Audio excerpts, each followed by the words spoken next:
నమస్తే, welcome to 𝗧 Aarogyamitra. ఈ రోజు ఆరోగ్యమిత్ర కార్యక్రమంలో బ్లడ్ క్యాన్సర్ అంటే ఏంటి, అసలు ఎన్ని రకాలు ఉంటాయి, ఎటువంటి లక్షణాలు ఉంటాయి, నిర్ధారణకు చేయాల్సిన పరీక్షలు ఏంటి, అలాగే బ్లడ్ క్యాన్సర్కి ఎలాంటి చికిత్సలు ఉంటాయి, ఇంకోటి బోన్ మ్యారో ట్రాన్స్ప్లాంటేషన్ అంటే ఏంటి, ఇది ఎవరికి చేస్తారు, చికిత్స తీసుకుంటున్న సమయంలో ఎటువంటి జాగ్రత్తలు తీసుకోవాలి, ఇలాంటి సందేహాలను నివృత్తి చేయడానికి మన స్టూడియోలో ఉన్నారు senior medical oncologist doctor Rakesh Meninti గారు. దీనికి సంబంధించి ఎవరికైనా ఎటువంటి సందేహాలు ఉన్నా కూడా స్క్రీన్ పైన కనబడుతున్న నంబర్స్కి కాల్ చేసి మీరు డాక్టర్ గారితో మాట్లాడవచ్చు. నమస్తే sir, good evening, welcome to our studio. నమస్కారం అండి, thank you 𝗧 for this opportunity. Good afternoon to all viewers. So blood cancer అనేది ఒక సింగిల్ డిసీజ్ కాదు, it's a mixture of several cancers. ఒంట్లో మనకు బ్లడ్ అనేది మూలుగులోంచి ఏర్పడుతూ ఉంటుంది. ఈ మూలుగు జనరల్గా చిన్నపిల్లల్లో అయితే అన్ని ఎముకల్లో ఉంటుంది, అండ్ పెద్దవారిలో ముఖ్యంగా కొంచెం 25 సంవత్సరాలు 30 సంవత్సరాలు దాటిన వారిలో అయితే ఈ పక్కటెముకల్లో, ఫ్లాట్ బోన్స్లో, పెల్విక్ బోన్స్లో, అలాగే రిబ్స్, వర్టిబ్రల్ కాలమ్ అంటే వెన్నుపూస ముక్కల్లో, స్కల్ బోన్స్లో ఉంటుంది. దీనిలోంచి మనకు ముఖ్యంగా ఈ హెమటోపాయిటిక్ స్టెమ్ సెల్స్ అంటూ ఉంటాయి. ఈ ప్లూరిపోటెంట్ హెమటోపాయిటిక్ స్టెమ్ సెల్స్ అంటే తెలుగులో మూల కణాలు అంటారు. దీంట్లోంచి రకరకాల వివిధ కణాలు వచ్చే అవకాశం ఉంటుంది. ముఖ్యంగా బ్లడ్లో ఈ రెడ్ బ్లడ్ సెల్స్, ఎరిథ్రోసైట్స్ అంటారు, వైట్ బ్లడ్ సెల్స్, ఇందులో 5-6 రకాలు ఉంటాయి. Basophils, eosinophils, neutrophils, lymphocytes, monocytes, ఇట్లాంటి రకరకాల కణాలు ఉంటాయి. అలాగే ప్లేట్లెట్స్, ఇవన్నీ కూడా కలుపుకొని మనకు ప్లాస్మాలో అంటే బ్లడ్లో ఉండే లిక్విడ్ని ప్లాస్మా అంటాం. దీంట్లో ఉండే ప్రోటీన్స్, మోనోక్లోనల్ యాంటీబాడీస్, పాలిక్లోనల్ యాంటీబాడీస్ ఈ ప్లాస్మా సెల్స్ నుంచి వస్తాయి. ఇవన్నీ కలుపుకొని మనం బ్లడ్ అని చెప్తూ ఉంటాం. సో ముఖ్యంగా బ్లడ్లో ఉండే ఒక ఫంక్షనింగ్ అంటే ఆక్సిజన్ సరఫరా చేయడం, అలాగే న్యూట్రియంట్ సరఫరా చేయడం, అలాంటి వ్యర్థ పదార్థాలు కూడా మళ్ళీ బ్యాక్ టు కిడ్నీస్ సరఫరా చేస్తుండడం, ఇది ఒక బ్లడ్ యొక్క మెయిన్ ఫంక్షన్. అలాగే బ్లడ్లో ఈ వైట్ సెల్స్ యొక్క ఫంక్షనింగ్ వచ్చేసి ఇమ్యూనిటీ పెంపొందించడం, ఇన్ఫెక్షన్స్ రాకుండా, అలాగే బ్లడ్ సర్క్యులేషన్లో క్లాట్ అవ్వకుండా, అలాగే బ్లడ్ బయటికి రాకుండా క్లాట్ ఏర్పడేట్టుగా ప్లేట్లెట్స్ పనిచేస్తూ ఉంటాయి. సో బ్లడ్ క్యాన్సర్స్ అనేవి ఈ ఫంక్షనింగ్ యొక్క ఇంటెన్సిటీని తగ్గించే అవకాశం ఉంటుంది. సో సిమ్టమ్స్ కూడా అలానే ఉంటాయి. ఓకే, అంటే ఇప్పుడు ఈ బ్లడ్ క్యాన్సర్ మనకు వచ్చింది అనేది ఏ విధంగా తెలుసుకోవచ్చు, దీని లక్షణాలు ఎలా ఉంటాయి అంటారు? సో ఇంతకుముందు చెప్పినట్టుగా బ్లడ్ క్యాన్సర్ అనేది it's not a single disease. ఇప్పుడు భారతదేశంలో సగటున క్యాన్సర్స్ కనుక చూసుకున్నట్టయితే గ్లోబోకాన్ 2020 స్టాటిస్టిక్స్ ప్రకారం ప్రతి సంవత్సరం దగ్గర మనకు ఒక 18 లక్షల మంది క్యాన్సర్ పేషెంట్స్ డయాగ్నోజ్ అవుతుంటారు. దీంట్లో ముఖ్యంగా మనం చెప్పుకుంటే మగవారిలో లంగ్ క్యాన్సర్, దవడ, నాలుక, స్వరపేటిక ఇట్లాంటి హెడ్ అండ్ నెక్ క్యాన్సర్స్, ఆడవారిలో బ్రెస్ట్ క్యాన్సర్స్, యూట్రస్ క్యాన్సర్స్ తెలుస్తూ ఉంటాయి. సో వీటి సంఖ్య సుమారుగా 1,80,000 వరకు బ్రెస్ట్ క్యాన్సర్స్, 1,00,000 వరకు లంగ్ క్యాన్సర్స్ కనిపిస్తూ ఉండడంతో మనకు ఇవే మెయిన్ క్యాన్సర్స్ అనే ఒక అవగాహన ఉంటుంది. బ్లడ్ క్యాన్సర్స్ అనేవి ప్రాబబ్లీ రేర్ క్యాన్సర్ అనే ఒక అవగాహన కూడా కమ్యూనిటీలో ఉంది. కాకపోతే ఇప్పుడు మనం చెప్పినట్టు blood cancers, there are 3 main varieties of blood cancers. ఒకటి లుకేమియా, తర్వాత లింఫోమా అండ్ మైలోమా. ఈ 3 రకాల బ్లడ్ క్యాన్సర్స్ మనం కనుక నెంబర్స్ చూసుకుంటే, ఈ లుకేమియా సుమారుగా ఒక 35,000 నుంచి 40,000 మందికి, లింఫోమా ఒక 45,000 నుంచి 50,000 మందికి, అలాగే మైలోమా ఒక 15,000 మందికి, ఇట్లా రకరకాలుగా చూసుకుంటే మనకు సుమారు 1,50,000 మందికి ఈ బ్లడ్ క్యాన్సర్స్ అనేవి ప్రతి సంవత్సరం డయాగ్నోస్ అయ్యే అవకాశం ఉంటుంది. So as I said, it's a mixture of different cancers.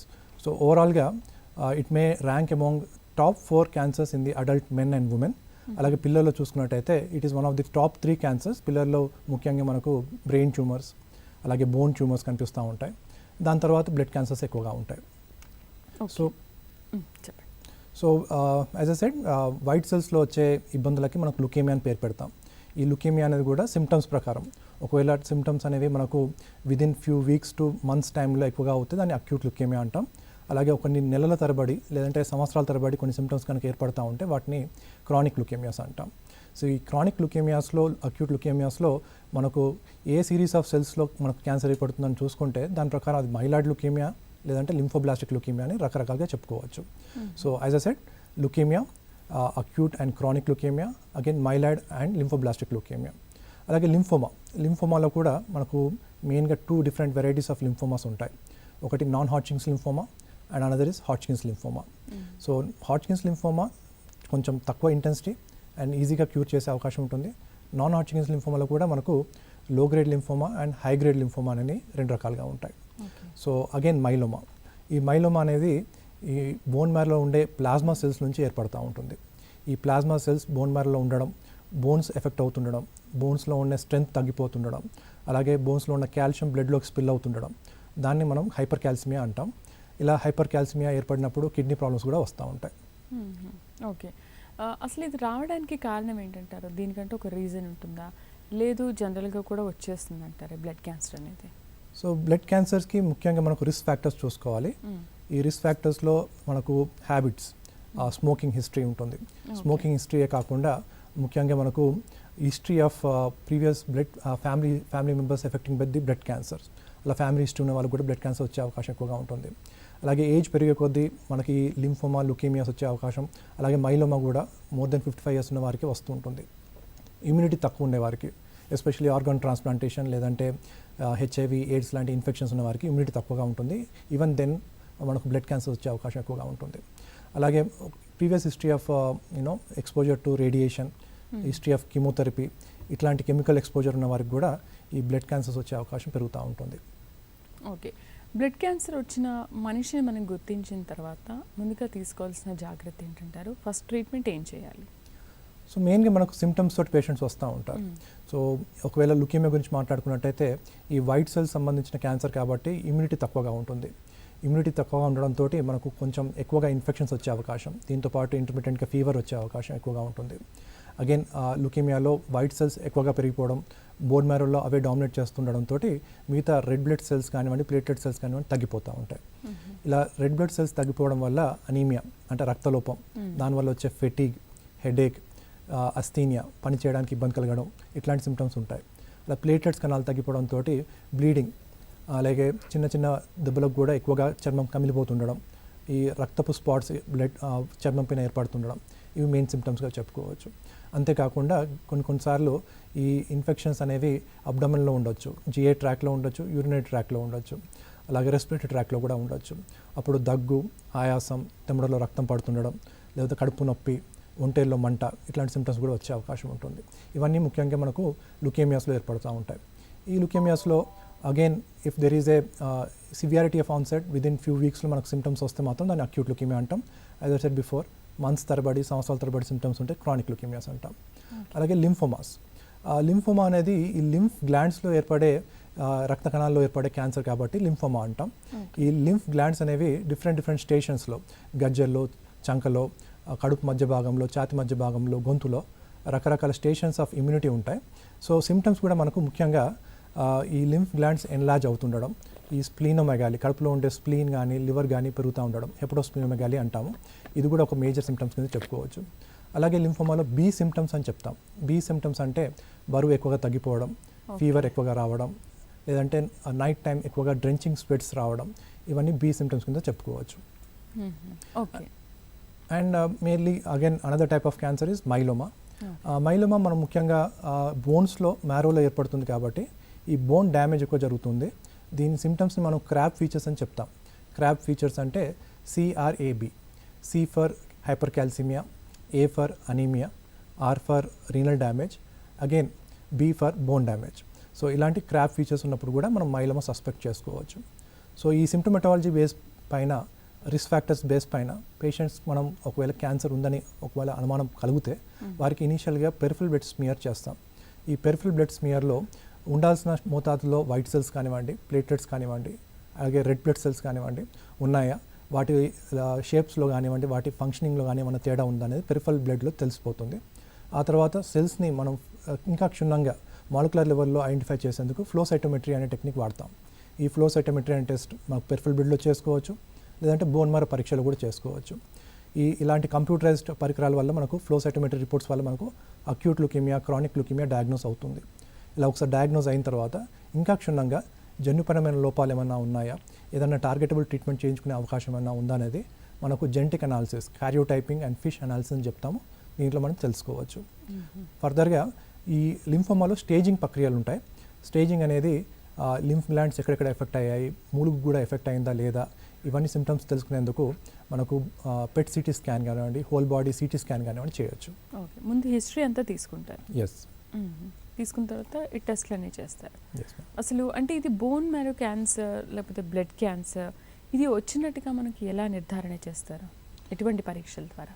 So again based on the symptoms అండి. If at all you are suspecting elderly ఏజ్లో అయితే మనకు ముఖ్యంగా లింఫోమాస్ వస్తూ ఉంటాయి, అగైన్ క్రానిక్ లింఫోసైటిక్ ల్యూకేమియా వస్తుంటుంది, అలాగే మైలోమా కూడా వచ్చే అవకాశం ఉంటుంది. సిమ్టమ్స్ బేస్ చేసుకొని మనం టెస్టులు చేయాల్సి వస్తుంది. ఈ టెస్ట్లో ముఖ్యంగా మనకు ఇనీషియల్గా చేయాల్సినవి వారి ఆర్గన్ ఫంక్షన్ టెస్టింగ్ కూడా చేసుకోవాలి. ఒకవేళ డయాగ్నోస్ అయిన తర్వాత కూడా వారికి ట్రీట్మెంట్ తీసుకునే ఓపిక ఎంతవరకు ఉంది, వారికి ట్రీట్మెంట్ సస్టైన్ చేసే ఆర్గన్ ఫంక్షనింగ్ కేపబిలిటీ ఉందా లేదా అనేది రీనల్ ఫంక్షన్ టెస్ట్, అలాగే లివర్ ఫంక్షన్ టెస్ట్, హార్ట్ ఒక పనితీరు తెలుసుకునేందుకు 2D ఎకో, ECG, అలాగే మూగా టెస్ట్ ఇట్లాంటివి చేస్తూ ఉంటాం. అన్ఫార్చునేట్లీ ఎల్డర్లీ ఏజ్లో లంగ్ కెపాసిటీ కూడా తగ్గుతుంది కాబట్టి పల్మరీ ఫంక్షన్ టెస్ట్ అంటూ కూడా చేసుకోవాలి. ఈ పల్మరీ ఫంక్షన్ టెస్ట్ మళ్ళీ ట్రీట్మెంట్ జరుగుతున్నప్పుడు, ట్రీట్మెంట్ ఒక ఫలితం వచ్చినప్పుడు ఫర్దర్గా వారికి డ్యామేజ్ ఎంతవరకు అయిందనేది తెలుసుకునేందుకు రిపీట్ టెస్టులు కూడా చేస్తూ ఉంటాం. సో చేసిన తర్వాత అప్పుడు ట్రీట్మెంట్ స్టార్ట్ చేస్తారు. Obviously if the patient functioning capability బాగుంది అనుకున్నప్పుడు మనం ట్రీట్మెంట్ స్టార్ట్ చేస్తాం. ఒకవేళ ఏదైనా డిఫిషియన్సీస్ ఉన్నా, ఏదైనా ఆల్రెడీ ఇన్ఫెక్షన్స్ ఉన్నా ఫస్ట్ ఆ ఇన్ఫెక్షన్స్ని ట్రీట్మెంట్ చేసుకునేందుకు మనం యాంటీబయాటిక్స్ వాడడం, లేదంటే కిడ్నీ డ్యామేజ్ సెటిల్ చేసుకునేందుకు IV ఫ్లూయిడ్స్ వాడడం, అలాగే లంగ్ డ్యామేజ్ బెటర్ చేసుకునేందుకు కొంతవరకు పల్మరీ రీహాబిలిటేషన్ చేస్తూ ఉండడం, కార్డియాక్ రిసస్టేషన్ ఇవన్నీ కూడా చేస్తూ ఉంటాం.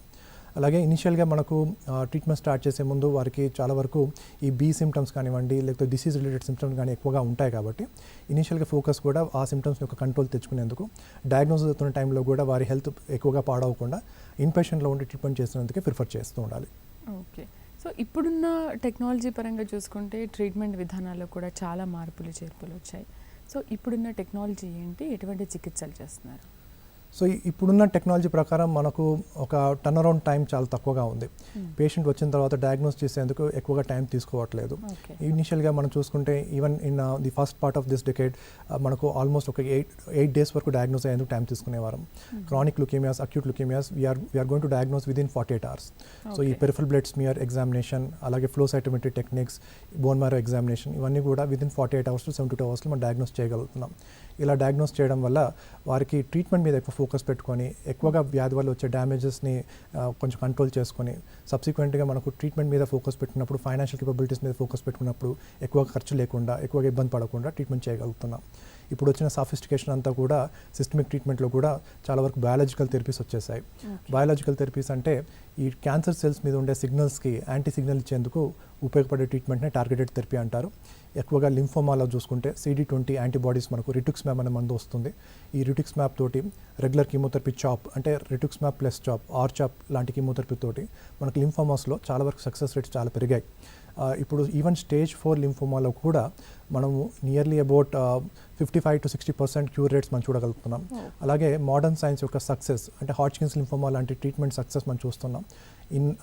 Even in advance stages of Hodgkin's లింఫోమాలో కూడా మనకు nearly about 80% chance of cure rates కనిపిస్తూ ఉన్నాయి.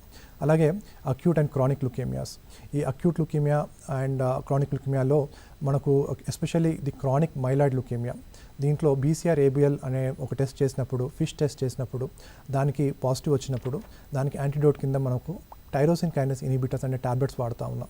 ఈ టైరోసిన్ కైనస్ ఇన్హిబిటర్స్ అనే ట్యాబ్లెట్స్ ఇప్పుడు 4th జనరేషన్లో ఉన్నాయి. ఈ జనరేషన్ మారుతున్న కొద్దీ వాటి యొక్క ఎఫెకసీ కూడా పెరుగుతూ ఉంటుంది. And with most of the times మన యంగ్ పీపుల్లో కూడా ఈ ట్యాబ్లెట్ స్టార్ట్ చేసినప్పుడు విదిన్ 4-5 years టైంలో ట్యాబ్లెట్ ఆపుకునే అవకాశం కూడా వస్తుంది. అలాగే అక్యూట్ ల్యూకేమియాస్లో ఒక దశల వారీగా ట్రీట్మెంట్ ఉంటుంది. ఇనీషియల్ ట్రీట్మెంట్ని మనం ఇండక్షన్ ట్రీట్మెంట్ అంటాం. ఈ ఇండక్షన్ ట్రీట్మెంట్లో ఈ కీమోథెరపీ అండ్ హైడోస్ స్టెరాయిడ్స్ తోటి చాలా వరకు ఈ బ్లాస్ట్ సెల్స్ అంటే సర్క్యులేషన్లో ఉండే బ్లాస్ట్ యొక్క లోడ్ మనం తగ్గించే ప్రయత్నం చేస్తాం.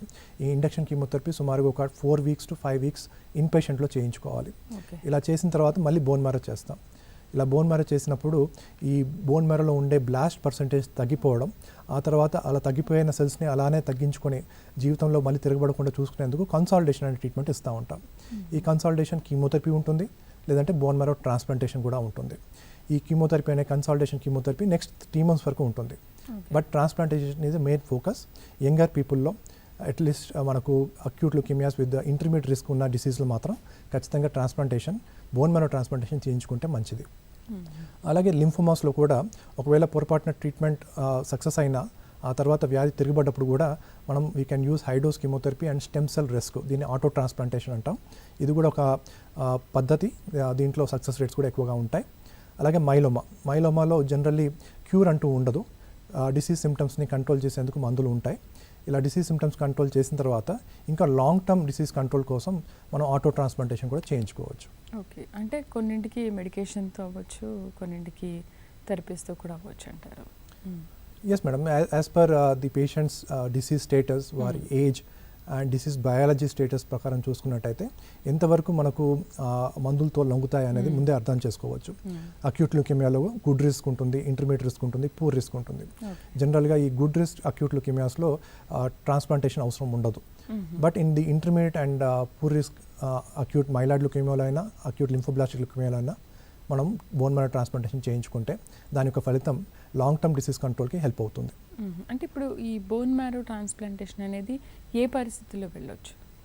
So as a said, both in myeloma, lymphoma and also in leukaemia ఈ బోన్ మ్యారో ట్రాన్స్ప్లాంటేషన్ అనే టెక్నిక్ వాడుకోవచ్చు. ఎస్పెషల్లీ లింఫోమా అండ్ మైలోమాలో ఇది ఆటో ట్రాన్స్ప్లాంటేషన్ అంటారు.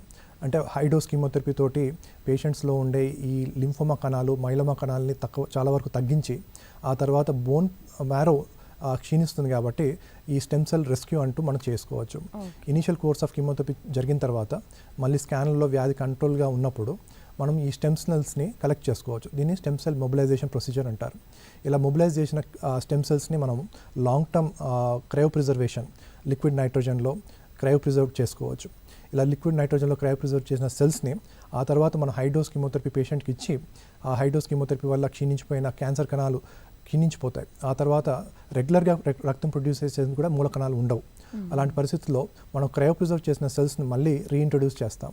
దీన్ని ఆటో ట్రాన్స్ప్లాంటేషన్ ప్రొసీజర్ అంటారు. దీనికి anywhere between 2 weeks to 2 months వరకు హాస్పిటలైజేషన్ అవసరం ఉంటుంది. అండ్ ఆ తర్వాత కూడా ఆల్మోస్ట్ 100 days వరకు పేషెంట్కి వ్యాక్సినేషన్స్ లేదా ఇన్ఫెక్షన్స్ కంట్రోల్ చేసేందుకు రకరకాల యాంటీబయాటిక్స్ వాడాల్సిన అవసరం వస్తూ ఉంటుంది. అలాగే ఈ అక్యూట్ లుకేమియాస్లో, acute myeloid leukaemia, acute lymphoblastic లుకేమియాలో ఈ బోన్ మ్యారో ట్రాన్స్ప్లాంటేషన్ అనేది తోబుట్టువులతో చేస్తాం.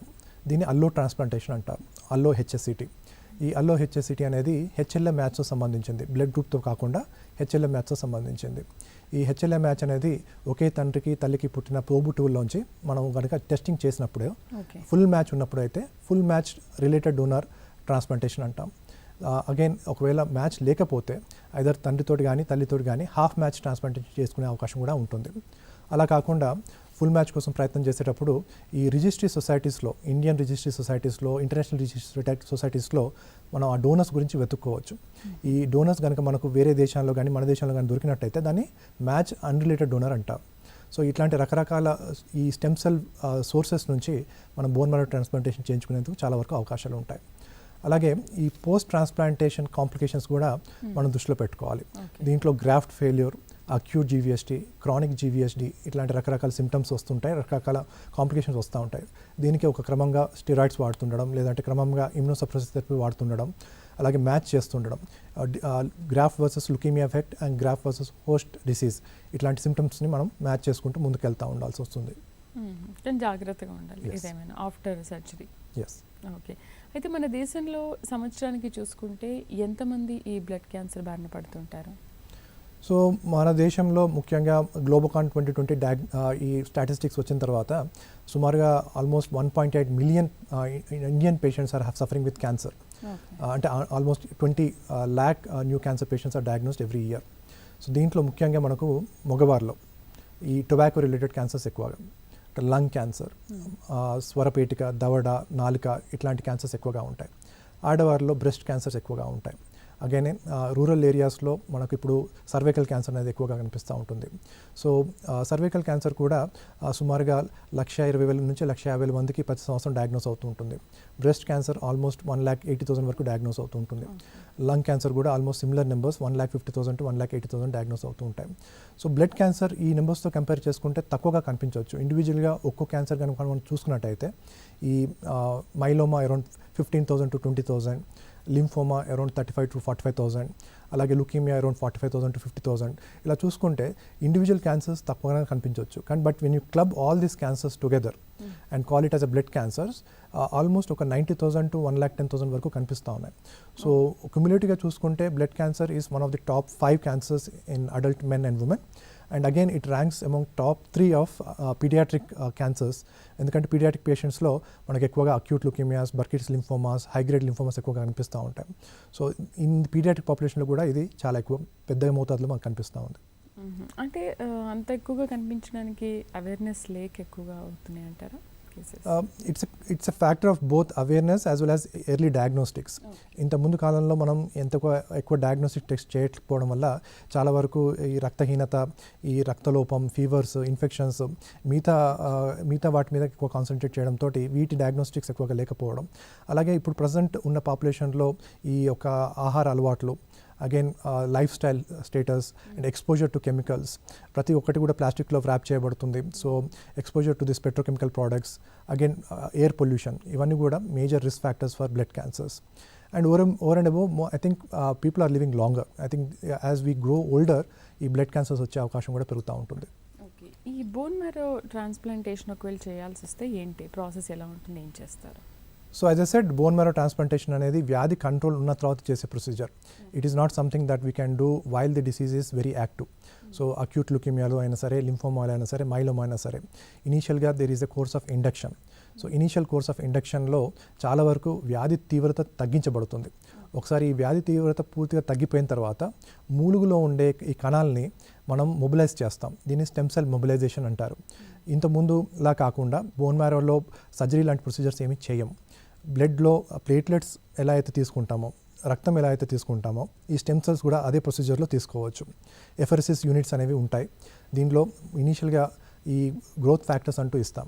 ఈ గ్రోత్ ఫ్యాక్టర్స్ ఇచ్చినప్పుడు ఈ మూలుగులో ఉండే స్టెమ్ సెల్స్ కాస్త సర్క్యులేషన్లోకి వస్తాయి.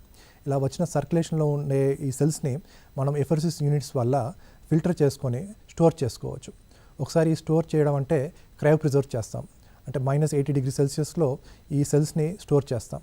ఇలా స్టోర్ చేసి పెట్టుకున్న సెల్స్ మన పేషెంట్కి దాని తర్వాత కీమోథెరపీ ఇచ్చిన తర్వాత, హై డోస్ కీమోథెరపీ ఇచ్చిన తర్వాత as a stem cell rescue, అంటే మామూలు రక్తం ప్రొడ్యూస్ చేసేందుకు వీలు పడిన పరిస్థితిలో ఈ స్టెమ్ సెల్స్ని మళ్ళీ రీఇంట్రడ్యూస్ చేస్తాం. ఆ సెల్స్ మళ్ళీ బోన్ మ్యారోకి వెళ్ళి మళ్ళీ రకరకాల కణాలు తయారు చేసే లోపల పేషెంట్కి చాలా వరకు ఇన్ఫెక్షన్స్ వచ్చే అవకాశం ఉంటుంది. అందుకే వారిని ఈ హెపా ఫిల్టర్ రూమ్స్లో, అంటే హైలీ ఫిల్టర్డ్ రూమ్స్లో, వెలుతురు, గాలి, నీరు అన్నీ కూడా ఫిల్టర్ అయ్యే రూమ్లో ఒక almost 8 days to 18 days hospitalisation చేయాల్సి వస్తుంది. During that period blood transfusions, IV antibiotics, supportive care, nutrition support, వీటన్నిటికీ మనం ఒక వెరీ ఫోకస్డ్గా ట్రీట్మెంట్ చేయాల్సి వస్తుంది. ఇలా 18 days to 25 days మన హాస్పిటల్లో ఉన్న తర్వాత వారికి ఎప్పుడైతే మామూలుగానే ప్లేట్లెట్స్ ప్రొడ్యూస్ అవుతుండడం, రక్తం ప్రొడ్యూస్ అవుతుండడం, ఎక్కువగా రిస్క్ లేకుండా కంప్యూటర్లో తిరిగే అవకాశం రావడం, ఇట్లాంటివి వచ్చినప్పుడు మనం వారిని డిశ్చార్జ్ చేస్తాం. ఇలా డిశ్చార్జ్ అయిన తర్వాత రిపీటెడ్గా మనకి ఇన్ఫెక్షన్స్ రాకుండా ఉండేందుకు వ్యాక్సినేషన్స్ కూడా చేయించుకోవాల్సిన అవసరం ఉంటుంది. ఓకే, బట్ అన్ని రోజులు ఉండాలి అంటే పేషెంట్ కేర్ టేకర్ కూడా కంపల్సరీ ఉండాలా, లేదు హాస్పిటల్ అది చూసుకుంటారంటారా? సో బిఫోర్ అడ్మిషన్ డెఫినెట్గా పేషెంట్ యొక్క ఫ్యామిలీ యొక్క సైకలాజికల్ స్టేటస్, వారి ఫైనాన్షియల్ కేపబిలిటీస్, వారికి ఉండే రిసోర్సెస్ గురించి క్షుణ్ణంగా సోషల్ వర్కర్ టీం పూర్తిగా అవగాహన తెచ్చుకుంటుంది. ఒకసారి ఆ 18 days ఆఫ్ సెక్లూజన్ వారు తట్టుకోగలుగుతారు, వారితో పాటు ఫ్యామిలీ మెంబర్ ఉండగలుగుతారన్న నమ్మకం వచ్చిన తర్వాతే మనం బోన్ మ్యారో ప్రొసీజర్ చేస్తాం. During the procedure time also కూడా పేషెంట్స్ని మోటివేట్ చేసేందుకు కౌన్సిలర్స్ కానివ్వండి, డాక్టర్స్ కానివ్వండి, నర్సెస్ కానివ్వండి, they will engage them in different activities. They try to make them go through there routine very frequently. అలాగే కాలక్షేపం చేసేందుకు పుస్తకాలు, చదువుకునేందుకు పుస్తకాలు, రాసుకునేందుకు పెన్ అన్నీ కూడా ఇస్తూ ఉంటాం. They get engage with other hobbies also during the procedure. అంటే వాళ్ళకి ఆ ట్రీట్మెంట్ జరుగుతున్న టైంలో కూడా కౌన్సిలింగ్ ఇస్తారు. ట్రీట్మెంట్ జరుగుతున్న టైంలో కూడా వారు డిప్రెషన్లోకి లోన్ అవ్వకుండా, వేరే ఆలోచనలకు వెళ్ళకుండా ఎంగేజ్ చేస్తూ, వారికి మోటివేట్ చేస్తూ, ట్రీట్మెంట్ యొక్క ప్రాబ్లమ్స్ ఏమన్నా ఉంటే దానికి తగ్గట్టుగా ట్రీట్మెంట్ చేస్తూ వారిని మోటివేట్ చేస్తూ ఉంటాం. బట్ ఫైనాన్షియల్గా మీరు చెప్తున్నారు 18 to 2 months కూడా ఉండాల్సి వస్తుంది హాస్పిటల్లో అని. మరి ఫైనాన్షియల్గా వాళ్ళు బేర్ చేసుకునేంత ఉంటుందంటారా? చాలా కష్టం అండి. చాలా వరకు మనకు ఈ చిన్నపిల్లల్లో వచ్చే క్యాన్సర్స్కి మనకు ఎన్జిఓ సంస్థలు హెల్ప్ చేస్తూ ఉంటాయి. అలాగే ఈ క్రౌడ్ సోర్సింగ్ వల్ల కూడా మనకు ఫైనాన్షియల్ హెల్ప్ వస్తూ ఉంటుంది. దీటన్నిటికీ ముఖ్యంగా మనకు ఒక డెడికేటెడ్ సోషల్ వర్కర్ టీం చాలా ఇంపార్టెంట్. ఒక ఫైనాన్షియల్ ఆస్పెక్ట్ కింద చూడకుండా దీన్ని ఒక ఫిలాంథ్రపిక్ యాక్టివిటీ కింద కూడా మనం బోన్ మ్యారో ట్రాన్స్ప్లాంటేషన్ యూనిట్ నడిపిస్తూ ఉంటాం. ఒక బోన్ మ్యారో ట్రాన్స్ప్లాంట్ చేయాల్సి వస్తే పేషెంట్కి ఆల్మోస్ట్ ఒక 8 to 10 units of single donor platelets అవసరం పడుతుంది. అలాగే ఒక 5 to 10 units of blood transfusion కూడా అవసరం పడుతుంది. సో వీటికి కూడా బ్లడ్ బ్యాంక్ సపోర్ట్ చాలా important. So voluntary donation, motivation from the other NGO communities, ప్రయత్నం చేస్తూ ఉన్నప్పుడు there will be more people who want to associate with us. So డెఫినెట్గా దీని గురించి అవేర్నెస్ కనుక పెరిగినట్టయితే భయపడకుండా, ఫైనాన్షియల్ ఆస్పెక్ట్ చూసి భయపడకుండా దానికి తగ్గట్టుగా ట్రీట్మెంట్ చేసుకునేందుకు అవకాశాలు చాలా వరకు గవర్నమెంట్ హాస్పిటల్స్లో దొరుకుతూ ఉంటాయి. మనం చేసే పనిలో నిజాయితీ ఉన్నప్పుడు, మనం చేసే పనిలో పేషెంట్స్కి డెఫినెట్గా హెల్ప్ జరుగుతున్నప్పుడు there are more people who will like to help us out during the treatment. So దీంట్లో కూడా స్టేజెస్ ఉంటాయా? ఈ స్టేజ్ దాటిందంటే ఇది కొంచెం ప్రమాదకరం అన్నట్టుగా ఏదైనా సిమ్టమ్స్ ఉంటాయా దాంట్లో? Obviously, when you diagnose a patient in the earliest stage, the results are expected to be better. So even lymphoma lo kuda ee stage 1 non-Hodgkin's lymphoma, most common non-Hodgkin lymphoma వచ్చేసి follicular lymphoma ఉంటుంది, అలాగే DLBCL అనే high grade lymphoma ఉంటుంది. ఈ stage 1లో compare చేసుకున్నట్టయితే stage 4లో compare చేసుకున్నట్టయితే results అనేవి క్రమేపీ స్టేజ్ పెరిగే కొద్దీ తగ్గుతూ ఉంటాయి. ఇనిషియల్ స్టేజ్ 1లో మనకు ఆల్మోస్ట్ 90% ఛాన్స్ ఆఫ్ క్యూర్ ఉంటుంది. అలాగే స్టేజ్ 4కి వచ్చేసరికి ఆల్మోస్ట్ అది 45% to 60% వరకు తగ్గిపోతూ ఉంటుంది. సో సిమ్టమ్స్ ఎర్లీగా మనం డయాగ్నోస్ చేయడం, ఆ సిమ్టమ్స్ ఉన్నప్పుడు కరెక్ట్గా మనం పేషెంట్స్కి మోటివేట్ చేస్తూ టెస్టులు, బయాప్సీలు త్వరగా వచ్చేటట్టు ప్రయత్నం చేయడం. ఆ తర్వాత ట్రీట్మెంట్ ఫ్రీక్వెంట్గా మనకు విజిట్స్ ఉంటాయి. ఈ ఫ్రీక్వెంట్ విజిట్స్కి ఫాలోఅప్ చేసేందుకు పేషెంట్ యొక్క ఫైనాన్షియల్ కేపబిలిటీ, అలాగే మోటివేషన్ లెవెల్స్, ఫ్యామిలీని కూడా ఎంతో వారికి మోటివేట్ చేస్తే తప్పించి మనకు ట్రీట్మెంట్ సక్సెస్ రాదు. So compliance is very important. Start చేయడం, కరెక్ట్ టైంలో స్టార్ట్ చేయడం, అలాగే క్రమంగా సైకిల్స్ అన్ని కంప్లీట్ చేసుకోవడం, జరగాల్సిన టెస్టులు జరగని టైంలో మనం చేయగలుగుతుండడం, ఇవన్నీ చాలా ఇంపార్టెంట్. దాని తర్వాత ఫాలోఅప్ కూడా ఇంపార్టెంట్. ఒకసారి క్యాన్సర్ వచ్చిన తర్వాత, డయాగ్నోస్ అయిన తర్వాత, ట్రీట్మెంట్ తీసుకున్న తర్వాత క్యూర్ అయిపోతే దాంతో ఆగదు. దాని తర్వాత ఆల్మోస్ట్ ఒక 24 months వరకు ఛాన్స్ ఆఫ్ రికరెన్స్ చాలా ఎక్కువగా ఉంటుంది. ఈ 24 monthsలో కొంచెం ఫ్రీక్వెంట్గా ఫాలోఅప్ ఉంటుంది. ఆల్మోస్ట్ 3 to 4 monthsకి ఒకసారి మనం హాస్పిటల్కి వచ్చి టెస్టులు చేయించుకునేది ఉంటుంది. ఒకవేళ రికరెన్స్ వచ్చేది ఉంటే మాత్రం nearly 90% of those recurrences do happen in the first 2 years. So first 2 years చాలా ఇంపార్టెంట్. ఆ తర్వాత probably bit more longer follow up, every 6 months ఒకసారి, up to 5 years. After 5 years maybe once in a year they can follow it up. అంటే medication అది use చేస్తూ ఉంటాం కాబట్టి రాకపోవచ్చేమో. డెఫినెట్గా ది రిస్క్ అనేది తగ్గిపోతూ ఉంటుంది. టైం పెరిగే కొద్ది రిస్క్ తగ్గిపోతూ ఉంటుంది.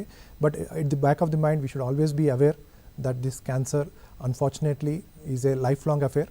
We have to cure it, but also back of the mind we should be aware that we have to follow up with the oncologist. అంటే మన జాగ్రత్తలు మనం కూడా ఉండాలి. ఎస్, జాగ్రత్త చాలా ఇంపార్టెంట్. ఓకే, ఆఫ్టర్ అయిపోయిన తర్వాత జాగ్రత్తలు అంటే ఎటువంటి జాగ్రత్తలు పాటించాలి? ఫుడ్ హ్యాబిట్స్ ఏమైనా మార్చుకోవాలా? లైఫ్ స్టైల్ ఏదైనా చేంజెస్ ఉంటుందా? ఒకటేంటో చూద్దాం. సో డెఫినెట్గా మనకు ఈ క్యాన్సర్ డయాగ్నోస్ అయిన తర్వాత ఈ ఫుడ్ హ్యాబిట్స్లో మనం చేసే పనులలో చాలా వరకు కొంత తేడా చూపించుకోవాలి. ఎస్పెషల్లీ బ్లడ్ క్యాన్సర్స్లో మనకు ఇమ్యూనిటీ అనేది చాలా తక్కువగా ఉంటుంది కాబట్టి there are foods that we should avoid. ముఖ్యంగా ఈ రా మెటీరియల్, రా మీట్, రా మిల్క్, ఫ్రెష్ జ్యూస్, అలాగే ఈ రా స్ప్రౌట్స్, ఇలాంటివన్నిటిని అవాయిడ్ చేస్తే బెటర్. తినకూడదు. వీటిని ఉడికించి లేదంటే కొంతవరకు ప్రాసెస్ చేసి స్టెరిలైజ్ చేసిన తర్వాతనే తీసుకుంటే మంచిది. So packaged milk, pasteurised milk, ఇదే చాలా healthy. So if you go for unprocessed food products there could be high chance of infections. అలాగే ట్యాప్ వాటర్, వెల్ వాటర్ తీసుకోకుండా బాటిల్డ్ వాటర్ తీసుకుంటే ఈ వాటర్ కంటామినేషన్ అనేది తగ్గించుకునే అవకాశం ఉంటుంది. అలాగే very good hygiene, hand washing and majorly using mask. ఇప్పుడు కోవిడ్ పరిస్థితుల్లో అందరికీ తెలిసిందే మాస్క్ అనేది చాలా ఈజీగా మనకు యాక్సెసిబిలిటీ ఉంది. కానీ ఈ కోవిడ్ పరిస్థితి రాకముందు కూడా మనం బోన్ మ్యారో ట్రాన్స్ప్లాంటేషన్ పేషెంట్స్ కానివ్వండి, బ్లడ్ క్యాన్సర్ పేషెంట్స్ కానివ్వండి, ఈ మాస్క్ వాడే ఒక అలవాటు ముందు నుంచే చెప్తా వస్తున్నాం. అలాగే consumption of healthy food which is rich in micronutrients like vitamins and minerals. Again taking plenty of rest. ఈ బోన్ మ్యారో ట్రాన్స్ప్లాంటేషన్ ప్రొసీజర్స్లో కానివ్వండి, ల్యూకేమియా జరుగుతున్న ఇండక్షన్ కీమోథెరపీ ప్రొసీజర్స్లో కానివ్వండి, it is very calorie intensive. So పేషెంట్స్కి అడిక్వేట్ రెస్ట్ తీసుకోవడం చాలా important. Again taking adequate vaccinations. ఈ vaccinations అనేవి ఇప్పుడు మనకు తెలుసు ఫ్లూ షాట్స్ అనేవి ఇప్పుడు మనకు అందుబాటులో ఉన్నాయి. ఈ కోవిడ్ వ్యాక్సినేషన్ అనేది అందుబాటులో ఉంది. అదే కాకుండా seasonal flu vaccinations, influenza vaccinations, pneumococcals vaccinations, ఇలాంటి రకరకాల వ్యాక్సినేషన్స్ వల్ల కూడా ఇన్ఫెక్షన్స్ వచ్చే అవకాశం తగ్గించుకునే ప్రయత్నం చేసుకోవచ్చు. Again food safety procedures, practices. ఈ ఫుడ్ సేఫ్టీ ప్రాక్టీసెస్ ముఖ్యంగా ఈ బాయిల్ చేసిన ఫుడ్స్ మాత్రమే తీసుకోవడం. ఈవెన్ పండ్లు, పలహారాలు కూడా కుదిరేంత వరకు ఓవెన్లో 15 to 20 seconds తిప్పినప్పుడు వాటిలో ఉండే ఈ బ్యాక్టీరియల్ కంటామినేషన్, వైరల్ కంటామినేషన్ చాలా వరకు తగ్గిపోతూ ఉంటుంది. And oral and perianal hygiene చాలా ఇంపార్టెంట్. ఇది పోర్టల్ ఆఫ్ ఇన్ఫెక్షన్. సో దంతాల్లోంచి కానివ్వండి, చిగురులోంచి కానివ్వండి, ఈ ఇన్ఫెక్షన్స్ ఒంట్లోకి వెళ్ళే అవకాశం ఎక్కువగా ఉంటుంది. ఎస్పెషలీ ఇది ఆపర్చునిటిక్స్ ఫంగల్ ఇన్ఫెక్షన్స్ వచ్చే అవకాశం ఎక్కువగా ఉంటుంది. సో గార్గ్లింగ్, అలాగే సాల్ట్ వాటర్ గార్గ్లింగ్, బెటడింగ్ గార్గ్లింగ్, ఇట్లాంటి రకరకాల ఏసెప్టిక్ ప్రొసీజర్స్ మనం వాడుతూ ఉండొచ్చు. ఓకే. సో ఒకసారి ఏజ్ మనం చూసుకుంటే సార్, దీనికి ఒక ఏజ్ అంటూ ఉంటుందా? ఈ ఏజ్లో వస్తుంది, ఈ ఏజ్లో రాదు. అండ్ తర్వాత పిల్లల గురించి కూడా ఒకసారి మాట్లాడదాం sir. Age is a major risk factor for myeloma. Age is, as we grow older, there is a high chance of this blood cancers, especially myeloma and chronic leukemias. Myeloma అనే వ్యాధి మనకు చూసుకుంటే ముఖ్యంగా 55 to 60 years దాటిన తర్వాత వస్తుంది. We never find a patient with 30 years or 40 years with myeloma. So ఇలా age పెరిగే కొద్దీ ఈ బ్లడ్లో ఉండే ఈ plasma cells monoclonal antibody produce చేస్తూ ఉంటాయి. అది ఒక క్రమంగా, అంటే monoclonal gammopathy of unknown significance, MGUS అంటారు. ఎంగస్ స్టేటస్ నుంచి మైలోమా స్టేటస్ మారుతూ ఉంటుంది. సో ఏజ్ పెరిగే కొద్దీ మైలోమా వచ్చే అవకాశం ఎక్కువగా ఉంటుంది. ఈవెన్ ట్రీట్మెంట్ చేసే ప్రయత్నంలో ఈ ఆర్గాన్ డిస్ఫంక్షన్ కూడా ఎక్కువగా ఉంటుంది. కిడ్నీ ఫంక్షనింగ్ కావచ్చు, లివర్ ఫంక్షనింగ్ కావచ్చు, చాలా వరకు తగ్గిపోతూ ఉంటుంది. పిల్లల్లో వచ్చే క్యాన్సర్స్ ముఖ్యంగా మనం చెప్పుకుంటే ఈ అక్యూట్ లింఫోబ్లాస్టిక్ ల్యూకేమియా, ALL అంటారు. ఇది లెస్ దెన్ 15 yearsలో ఉన్నప్పుడు one of the most common cancers acute leukaemia. As a said before, acute leukaemia అనేది పిల్లల్లో చాలా ఈజీగా మనం ట్రీట్మెంట్ చేసుకోవచ్చు. పిల్లల్లో మనకు ALL అనేది ఆల్మోస్ట్ 85% to 90% క్యూర్ ఛాన్సెస్ ఉంటాయి. బట్ సేమ్ ల్యూకేమియా అడల్ట్స్లో చూసుకుంటే దాని ఛాన్స్ ఆఫ్ సక్సెస్ వచ్చేసి ఆల్మోస్ట్ 40 to 50% వరకు తగ్గిపోతూ ఉంటుంది.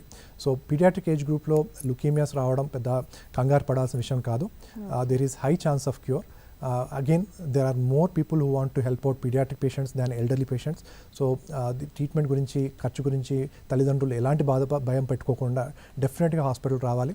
అండ్ కాంప్లియంట్ అంటే ఒక ట్రీట్మెంట్ ప్రోటోకాల్ మీద నమ్మకం పెట్టుకోవడం, డాక్టర్స్ చేసే పద్ధతి మీద ఒక నమ్మకం పెట్టుకోవడం, అలాగే సోషల్ మోటివేషన్, బ్లడ్ ప్రోడక్ట్స్ కోసం ఫ్రెండ్స్, ఫ్యామిలీ మెంబర్స్ వాళ్ళందరినీ మోటివేట్ చేసి హాస్పిటల్ రప్పించి వారితో డొనేట్ చేయించుకోవడం. అండ్ అవసరం పడ్డప్పుడు ఈ HLA మ్యాచింగ్ ద్వారా ట్రాన్స్ప్లాంటేషన్ చేయించుకునేందుకు ప్రయత్నాలు చేసుకోవడం, ఇవన్నీ కూడా part of the treatment. Okay. ఒకసారి పిల్లలకైతే ట్రీట్మెంట్ ఏ విధంగా చేస్తారు? పిల్లలు అసలు సంవత్సరానికి చూసుకుంటే ఎంతమంది దీని బారిన పడుతూ ఉంటారు? సో పిల్లల్లో ఈ క్యాన్సర్స్ ముఖ్యంగా నేను చెప్పినట్టు హై గ్రేడ్ లింఫోమాస్ ఎక్కువగా ఉంటాయి, అలాగే లింఫోబ్లాస్టిక్ ల్యూకేమియాస్ ఎక్కువగా ఉంటాయి. అండ్ పిల్లల్లో ట్రాన్స్ప్లాంటేషన్ లేకుండానే ది ట్రీట్మెంట్ సక్సెస్ వచ్చేసి ఆల్మోస్ట్ ఒక 85% వరకు ఉంటుంది. అండ్ దీంట్లో కూడా ఇండక్షన్ కీమోథెరపీ ఉంటుంది. Induction chemotherapy and subsequent consolidation for another 5 months and maintenance treatment for another 2 years వరకు ఉంటుంది. సో ఈ ఇండక్షన్ ఫేజ్లో మాత్రం హాస్పిటలైజేషన్ చాలా ఇంపార్టెంట్.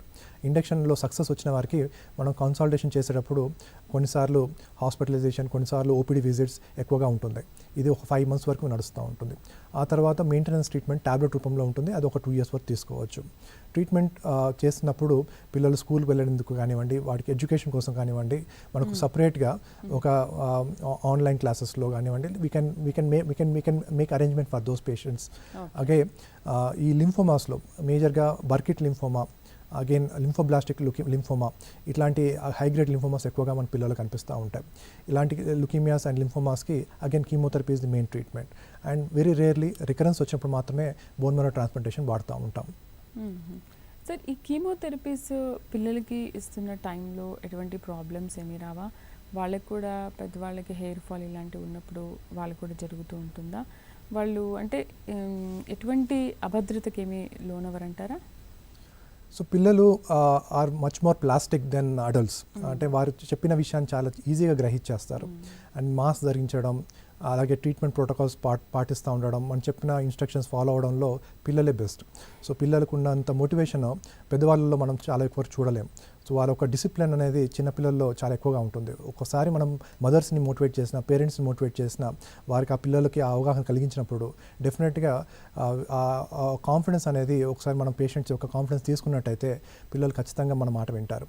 అలాగే during treatment most visible side effect of any chemotherapy is hair fall. ఈ hair fall అనేది మనకు ఓవర్కమ్ చేసుకునేందుకు కొంతవరకు కౌన్సిలింగ్ ఇంపార్టెంట్. అలాగే పెద్దవాళ్ళలో కూడా ఈ సిమ్టమ్స్ ఉన్నప్పుడు చాలా వరకు మనము ఈ హెయిర్ ప్రోస్థెసిస్ వాడుతూ ఉంటాం. దీని అనదర్ నేమ్ ఇస్ విగ్స్ వాడుతూ ఉంటాం. ఇలా విగ్స్ వాడుతూ జనరల్గా అందరూ వారి పనులు చేసుకునేందుకు, ఆఫీస్కి వెళ్ళేందుకు కూడా పని చేసేందుకు అవకాశం ఉంటుంది. చిన్నపిల్లల్లో ఇలాంటి విగ్స్ వాడడం చాలా తక్కువ, ఎందుకంటే వాళ్ళలో యాక్సెప్టెన్స్ చాలా ఎక్కువగా ఉంటుంది. అండ్ వాళ్ళు ఒకే హాస్పిటల్లో ఒకే వార్డులో అందరూ పేషెంట్స్తో కలిసి ఉంటారు కాబట్టి they can see each other and take more confidence with the ongoing treatments. So అందరూ ఒకే స్టేటస్లో ఉండడం, అందరికీ సిమిలర్ సిమ్టమ్స్ ఉండడం, అందరికీ సిమిలర్గా హెయిర్ ఫాల్ అవుతుండడం. సో ఒకరిని చూసి ఇంకొకరు మోటివేట్ తెచ్చుకొని పెద్దగా వాటి గురించి ఎక్కువగా బాధపడరు. అండ్ హెయిర్ పోయినా మళ్ళీ సేమ్ వస్తాయి. Obviously the hair fall is very temporary. Once treatment ఆపేసిన తర్వాత విదిన్ 6 weeks to 6 months టైంలో రెగ్యులర్ హెయిర్ గ్రోత్ మళ్ళీ వచ్చేస్తుంది. అది పెద్ద విషయం కాదు. ఓకే, వీళ్ళకి డ్యూరింగ్ ట్రీట్మెంట్ టైంలో ఫుడ్ ఏంటి, ఎలా ఇస్తారు? So as I said, there are studies that say that neutropenic diet అంటే మొత్తం ప్రాసెస్డ్ అండ్ కుక్డ్ మీల్స్ చేయడం వల్ల ఇన్ఫెక్షన్స్ అనే అవకాశం తక్కువగా ఉంటుంది. But if at all process meet కానివ్వండి, లేకపోతే వెల్ కుక్డ్ మీల్స్ కానివ్వండి, మనకు హాస్పిటలైజేషన్ అయ్యి తీసుకోవాల్సిన అవసరం లేదు. ఈవెన్ ఇంట్లో కూడా సిమిలర్ ప్రిపరేషన్ ఏదైనా సరే ఓవెన్లోంచి లేదంటే ఏదైనా సరే కుక్కర్లోంచి తీసినప్పుడు every surface is sterilise with some steam. So డెఫినెట్గా ఈ మైక్రోన్యూట్రియంట్స్ ఎక్కువగా పోకుండా, ఎక్కువగా మనకు రా మెటీరియల్ లేకుండా ప్రాసెస్డ్ ఫుడ్ ఐటమ్స్ తీసుకుంటే మంచిది. ఎవరైనా సరే, పిల్లలైనా పెద్దవాళ్ళైనా ఆఫ్టర్ ట్రీట్మెంట్ కూడా అదే డైట్ని ఫాలో అవ్వాలి. అట్లీస్ట్ ఒక 3 to 4 months వరకు న్యూట్రోపెనిక్ డైట్ తీసుకుంటేనే బెటర్. ఏది తీసుకున్నా బాటిల్డ్ వాటర్ ఇంట్లో వేడి చేసి కాచిన వాటర్ తీసుకోవడం, లేదంటే బాటిల్డ్ వాటర్ కన్జ్యూమ్ చేసుకోవడం, మాస్క్ ధరిస్తూ ఉండడం, ఫ్రీక్వెంట్గా హ్యాండ్ వాష్ చేసుకుంటూ ఉండడం, ఇట్లాంటి వెరీ ఫ్రీక్వెంట్గా మనకు ఇప్పుడు కనిపిస్తున్నాయి. కోవిడ్ సిచ్యువేషన్లో మనకి ఈ సిమ్టమ్స్, ఈ జాగ్రత్తలు ఈజీగా తెలుస్తూ ఉన్నాయి. Even before that for blood cancer patients మనకి ఇది యాజ్ ఏ హ్యాబిట్గా మనకు పేషెంట్స్కి చెప్తుంటాం.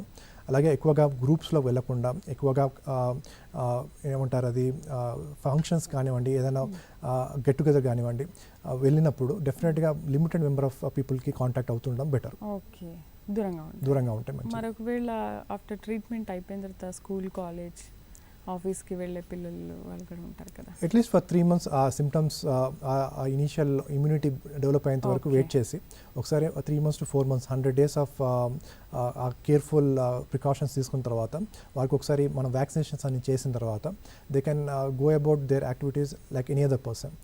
After 3 months if they are disease free, symptom free, they need not restrict themselves to any other activities.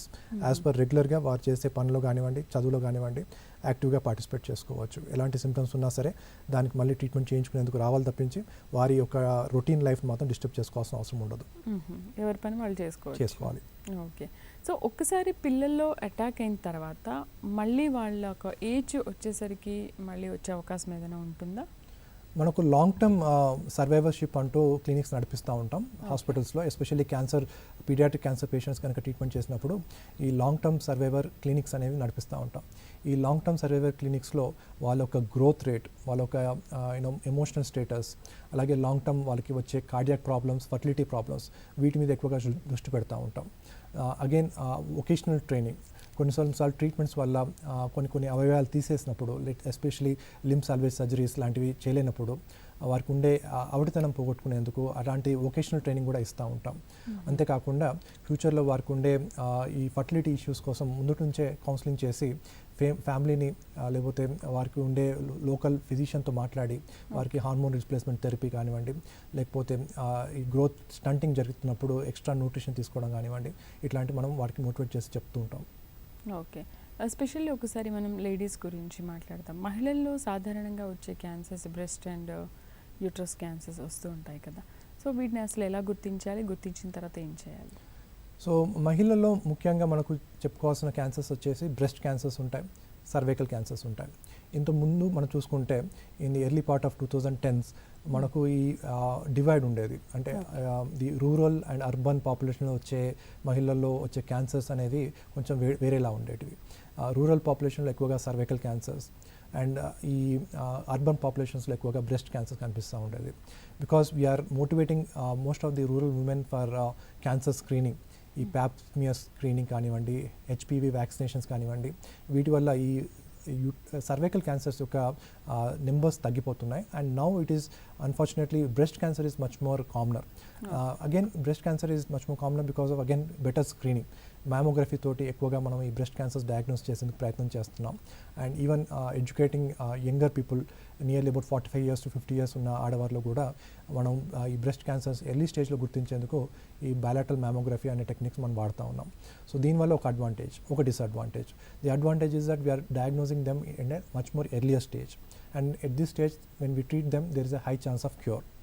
The disadvantage is that we are diagnosing more cancers, and the numbers అనేవి కొంచెం మనకు ఎక్కువగా కనిపించిన because we are going to treat them in much more earlier stage, mortality అనేది చాలా తగ్గిపోతూ ఉంటుంది. ఆడవారిలో ఇంకొక క్యాన్సర్, ఓవేరియన్ క్యాన్సర్స్ ఎక్కువగా కనిపిస్తూ ఉంటాయి. So ovarian cancer is a cancer of elderly women, యూజువల్గా 55 to 60 years దాటిన వారిలోనే ఉంటుంది. అన్ఫార్చునేట్గా there is no screening test for ovarian cancers. మనం బ్రెస్ట్ క్యాన్సర్కి అయితే మ్యామోగ్రఫీ చెప్పుకున్నాం, సర్వికల్ క్యాన్సర్కి అయితే pap smear and HPV viral screening చెప్పుకున్నాం. But unfortunately for ovarian cancer there is no screening methods. So symptoms కూడా చాలా వేగ్గా ఉంటాయి. Abdominal discomfort, weight loss, bloating, bowel disturbances, కొన్నిసార్లు కాన్స్టిపేషన్, కొన్నిసార్లు లూజ్ టూల్స్, ఇట్లాంటి వేరియబుల్ సిమ్టమ్స్ కనిపిస్తూ ఉంటాయి. Which we can neglect considering that gastritis symptoms అని కానివ్వండి, లేదంటే ఫుడ్ హ్యాబిట్స్ మారాయని చెప్పి కానివ్వండి, కొంతవరకు నెగ్లెక్ట్ చేసే అవకాశం ఎక్కువగా ఉంటుంది. సో ఒకసారి మనకు డయాగ్నోస్ అయిన తర్వాత ఆల్మోస్ట్ అది స్టేజ్ 3కి మారిపోతూ ఉంటుంది. By the time the women realise that there is a problem and we go for testing. పొట్టలో వాటర్ చేరడం, లేదా అండాశయాల సైజ్ ఎక్కువగా పెరిగిపోవడం, అండ్ ఈ ఇంటెస్టైన్ చుట్టుపక్కల ఉండే ఈ పెరిటోనియంలో కూడా వ్యాధి పెరుగుతుండడం, ఇట్లాంటి సిమ్టమ్స్ మనకు కనిపిస్తూ ఉంటాయి. So early screening, early regular health checkups and maintaining a very healthy diet, healthy wait main factors to prevent A cancer in women. So దీనికి ట్రీట్మెంట్స్ కూడా చాలా వరకు సాఫిస్టికేషన్ వచ్చేసింది. సర్వైకల్ క్యాన్సర్స్లో సర్జరీ లేకుండా రేడియేషన్ కీమోథెరపీ తోటి, కీమో రేడియోథెరపీ అంటారు, దీంతో almost మనకు 2/3 వరకు క్యూర్ చేసుకునే అవకాశం ఉంటుంది. అలాగే బ్రెస్ట్ క్యాన్సర్స్లో ఇనీషియల్ స్టేజెస్లో స్టేజ్ 1, స్టేజ్ 2లో చాలా వరకు సర్జరీ చేసేయచ్చు. సర్జరీ చేయకుండా కీమోథెరపీతో పాటు రేడియేషన్తో పాటు కొంతవరకు డౌన్ స్టేజ్ చేసుకునే అవకాశం ఉంటుంది. దాని తర్వాత ఈజీగా అంటే బ్రెస్ట్ కన్జర్వేషన్ సర్జరీస్ లాంటివి కూడా చేసుకోవచ్చు. Again in ovarian cancers surgery is the mainstay of treatment. దీంట్లో unfortunately about 40% of the patients come in a much more advance stage. వారికి వెంటనే సర్జరీ చేయలేకపోవడం, మధ్యలో ఇబ్బందులు, సర్జరీ చేసినప్పుడు వెంటనే తిరగబడుతుండడం, ఇట్లాంటి కాంప్లికేషన్స్ ఉంటాయి. కాబట్టి వారికి ఇనీషియల్గా కీమోథెరపీ ఇచ్చి ఆ కీమోథెరపీ తోటి వ్యాధిని డౌన్ స్టేజ్ చేసి దాంతో సర్జరీ చేసే అవకాశం ఉంటుంది. ఈవెన్ డ్యూరింగ్ ది సర్జరీ, అంటే ఈ సర్జరీ పేరు సైటోరిడక్టివ్ సర్జరీ అంటారు. ఈ సర్జరీ చేస్తున్న టైంలో కూడా ఈ intraperitoneal chemotherapy, heated intraperitoneal chemotherapy, హైపెక్ అనే టెక్నిక్ తోటి డైరెక్ట్గా పుట్టులో ఉండే వ్యాధికి కూడా మనం కీమోథెరపీ డెలివరీ చేసుకోవచ్చు. ఆ తర్వాత ఫాలోఅప్లో ఉన్నప్పుడు క్రమంగా టెస్టులు చేసుకుంటూ రికరెన్స్ గురించి కూడా ఆలోచన చేయాలి. సో బిఫోర్ మ్యారేజ్ మహిళలకి చూసుకుంటే ఇలాంటి సమస్యలు వచ్చే అవకాశాలు ఏమైనా ఉంటాయా? ఆఫ్టర్ మ్యారేజ్ తర్వాత ఇంకేదైనా, ఒకవేళ దానికి ట్రీట్మెంట్ అయిన తర్వాత ఆఫ్టర్ మ్యారేజ్ ఏదైనా సమస్యలు ఫేస్ చేస్తారా? సో యంగర్ ఉమెన్లో వచ్చే క్యాన్సర్స్, ఎస్పెషల్లీ ఓవేరియన్ క్యాన్సర్స్లో జెమ్ సెల్ ట్యూమర్స్ అని అంటారు. ఈ జెమ్ సెల్ ట్యూమర్స్లో మనకు ఫర్టిలిటీ ప్రిజర్వేషన్ సర్జరీస్ చేసుకోవచ్చు. క్యాన్సర్ ఉన్న అవయం మాత్రమే తీసేసి మిగతా యూట్రస్, ఓవరీస్ మనం ప్రిజర్వ్ చేసుకునే ఒక టెక్నిక్ ఉంటుంది. దీన్ని ఫర్టిలిటీ ప్రిజర్వేషన్ సర్జరీ అంటారు. ఫర్టిలిటీ ప్రిజర్వేషన్ సర్జరీకి వెళ్ళినప్పుడు ఫాలోఅప్ అనేది కొంచెం టైట్గా ఉంటుంది.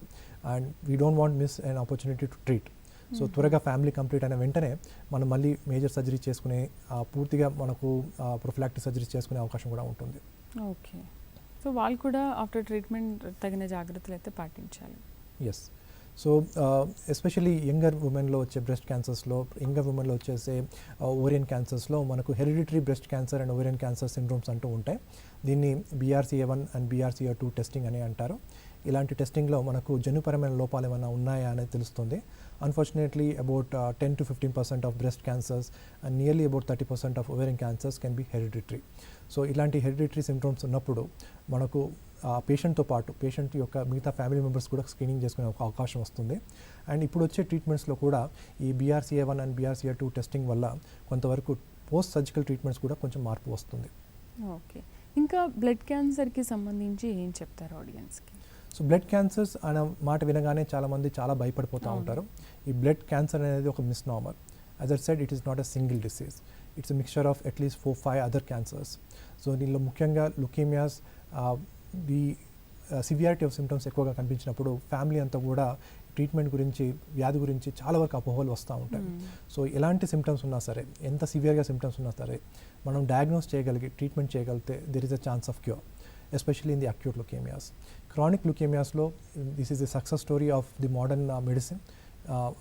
Chronic myeloid leukaemia, chronic lymphocytic leukaemia, దీనిలో ట్యాబ్లెట్లతోటే మనం ట్రీట్మెంట్ చేసుకొని దీర్ఘకాలికంగా వ్యాధితో పాటే ఎక్కువ ఇబ్బంది పడకుండా ట్రీట్మెంట్ కంటిన్యూ చేసుకోవచ్చు.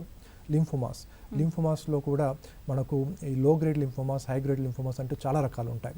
సో లింఫోమా అనేది మనం ఒకసారి బయాప్సీ చేసి పెట్ స్కాన్ చేసుకొని డయాగ్నోస్ అయిన తర్వాత ఈ లో గ్రేడ్ లింఫోమాస్లో చాలా వరకు ట్రీట్మెంట్ లేకుండానే కూడా పేషెంట్ని అబ్జర్వ్ చేస్తూ మనం ముందుకు తీసుకెళ్ళొచ్చు. హై గ్రేడ్ లింఫోలో మాత్రం ఖచ్చితంగా కీమోథెరపీ తీసుకోవాల్సి వస్తుంది. అండ్ కీమోథెరపీతో పాటు టార్గెట్ ట్రీట్మెంట్ కూడా తీసుకుంటే మంచిది. ఈ కీమో టార్గెటెడ్ థెరపీ వల్ల సక్సెస్ రేట్స్ ఆల్మోస్ట్ 80% వరకు ఉంటాయి. అండ్ మైలోమా ఇదొక వ్యాధి మళ్ళిన వారికి వచ్చే క్యాన్సర్. సో ఈ ఏజ్లోనే ట్రీట్మెంట్ చేయించుకోవాలి. ఈ ఏజ్లోనే వచ్చే వ్యాధికి ఆ ఏజ్లోనే ట్రీట్మెంట్ చేయించుకోవాలి. ఇంత వయసు మళ్ళిన వారికి ఈ క్యాన్సర్ రావడం అనేది ఫ్యామిలీ మెంబర్స్కి ఫర్దర్గా ట్రీట్మెంట్ తట్టుకుంటారా లేదా అనేది ఒక క్వశ్చన్ మార్క్గా ఉంటుంది. బట్ అన్ఫార్చునేట్లీ మైలోమా అనేది ఎక్కువ ఏజ్ ఉన్న వారికి వస్తుంది. ఆ ఏజ్లోనే ట్రీట్మెంట్ ప్రోటోకాల్స్ అనేవి మనం ఆల్రెడీ చూసుకుంటున్నాం. ఇదంతా కూడా చాలా సేఫ్గా ట్రీట్మెంట్ కంప్లీట్ చేసుకునే అవకాశం ఉంటుంది.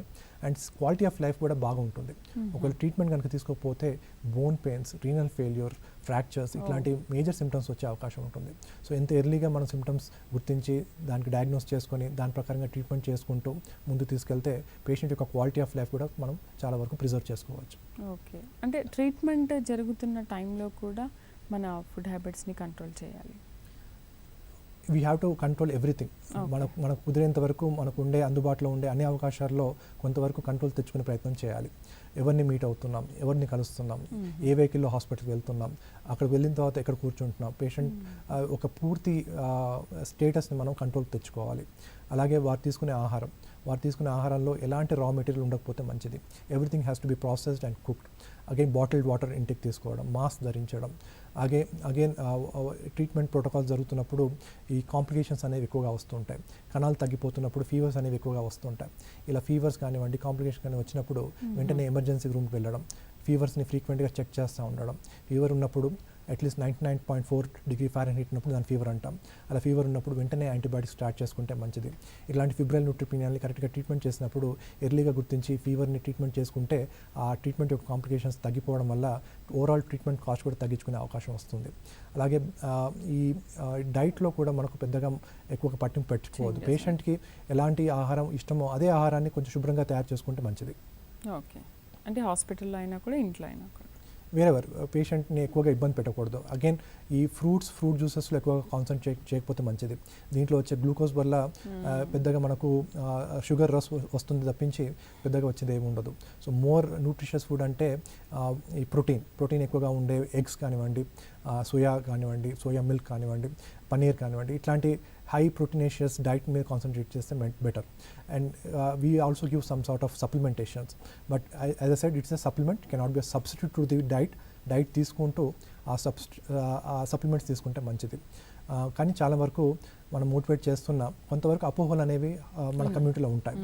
కొన్ని పప్పులు తినకూడదు, లేదంటే కొన్ని విషయాలు మనం ముట్టుకోకూడదు, వంకాయ తినకూడదు, ఇట్లాంటి రకరకాలుగా మనకు పేషెంట్స్ వస్తూ ఉంటారు.